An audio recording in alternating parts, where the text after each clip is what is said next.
bite is better than the previous bite. Gluten! You know you probably shouldn't, but it's delicious, easy, and everywhere. But mostly it's just easy and everywhere. Damn, that hit the spot. That was the best meal of my life. Welcome to Watch Mojo's Top 5 Facts. In this installment, we're looking at 5 fascinating facts about the fast food industry that you've probably never heard, despite the fact that the industry is a perennial punching bag for the media. Most of the research we found is centered on fast food consumption in the United States, so the information in these facts is also focused on the US. God bless America. Number 5. Eating at a proper restaurant might be just as bad for you. And the sauce is very rich, with truffles, anchovies, Grand Marnier, bacon, and the cream. Researchers from the University of Illinois found that food from full-service restaurants is often loaded with more cholesterol and sodium than fast foods. Those happen to be two nutrients that Americans already consume too much of, even at home, and high levels of which have been linked to heart disease. However, the researchers also found that food from full-service restaurants tend to be higher in certain beneficial nutrients, including omega-3 fatty acids. At least one study found a link between higher rates of depression and regular consumption of fast food, while others have found a link between depression and a lack of omega-3s, which, by the way, are severely lacking in fast foods. Any way you slice it, consider eating in more often, unless you're a terrible cook. Well, that's not good. We'll take this away.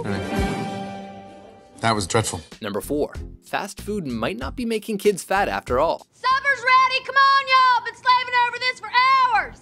For years, the common belief was that fast food equals a little chubby kid. But new research suggests otherwise. A study at the University of North Carolina has discovered that fast food is only a symptom of a deeper problem that actually begins at home with poor dietary choices, like high sugar and low vegetable intake.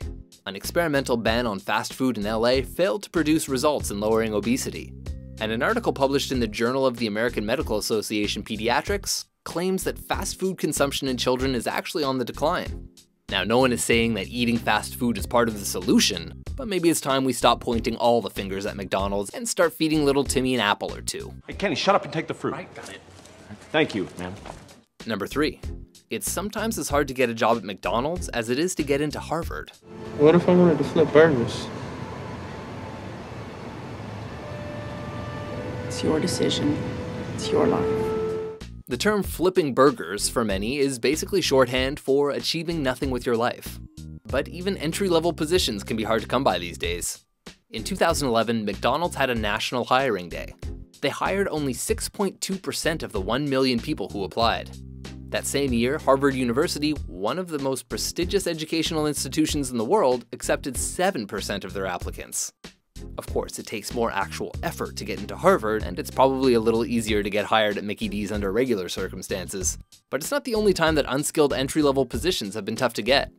In 2013, for instance, Walmart opened a new store in Washington, D.C. and hired less than 3% of applicants. Number 2. Restaurants can afford to pay a living wage. Show me 50! For at least the last 3 years, fast food workers around the world have been staging sporadic protests and strikes for higher wages, with US workers aiming to receive $15 an hour for their services, arguing that the current minimum wage of $7.25 per hour means working full-time and still living in poverty.